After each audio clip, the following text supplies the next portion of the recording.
Assalamualaikum warahmatullahi wabarakatuh. Perkenalkan, nama saya Alia Ripana dengan NIM 4241210018. Baiklah, saya di sini ingin membahas bagaimana mekanisme bioplastik. Dapat kita lihat, seperti inilah contoh-contoh bioplastik yang ingin saya jelaskan.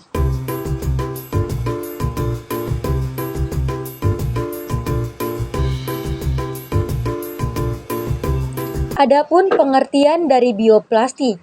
Bioplastik adalah plastik yang terbuat dari bahan alam yang dapat terurai oleh mikroorganisme seperti bakteri, jamur, dan mikroba. Bioplastik merupakan alternatif yang lebih ramah lingkungan dibandingkan plastik konvensional yang berasal dari minyak bumi. Dapat kita lihat, seperti inilah sampah-sampah yang sangat tercemar di lingkungan, di laut, dan beresiko memicu penyakit di sekitar kita dan dapat merusak ekosistem yang ada di alam. Lalu, saya akan menjelaskan mekanisme bioplastik.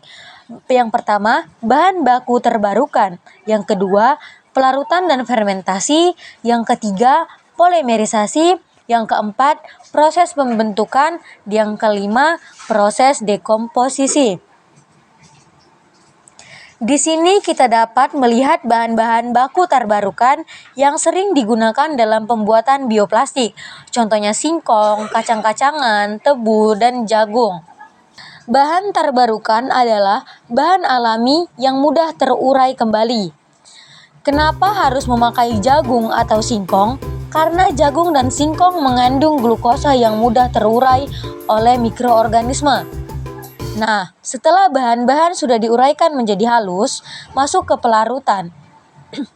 Di pelarutan, kita dapat menggunakan etanol dan asam cuka. Etanol dalam pembuatan bioplastik berfungsi sebagai pelarut untuk mencampur bahan dan pengatur kekentalan. Dan fungsi asam cuka berfungsi membuat bioplastik menjadi kuat dan tidak mudah putus-putus. Lalu kita masuk ke pencampuran bahan kimia menggunakan resin.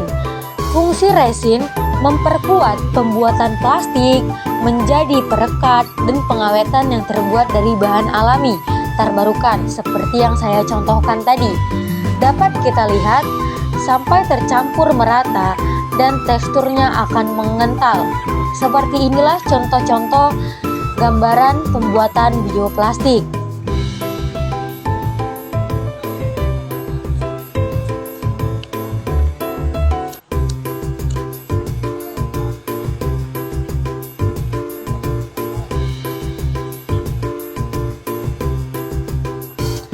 Lalu masuk ke proses pembentukan bioplastik menjadi produk-produk bioplastik. Seperti inilah contoh sekilasnya pembuatan bioplastik. Nah, lalu kita masuk ke proses dekomposisi dengan bantuan sinar UV, panas, dan oksigen.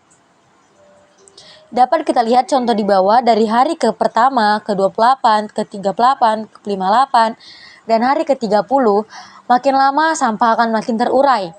Nah, lalu sampah-sampah atau plastik yang telah digunakan akan diuraikan kembali dengan bantuan sinar UV.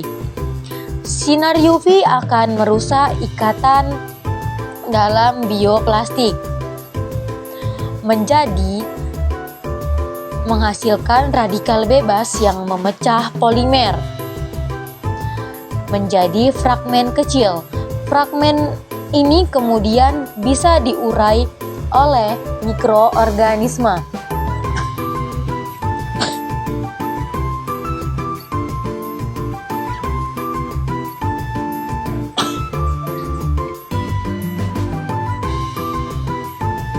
Sekian dan terima kasih. Hanya ini materi yang saya dapat sampaikan. Semoga materi yang digunakan bermanfaat dan menginspirasi. Lebih dan kurangnya saya mohon maaf. Assalamualaikum warahmatullahi wabarakatuh.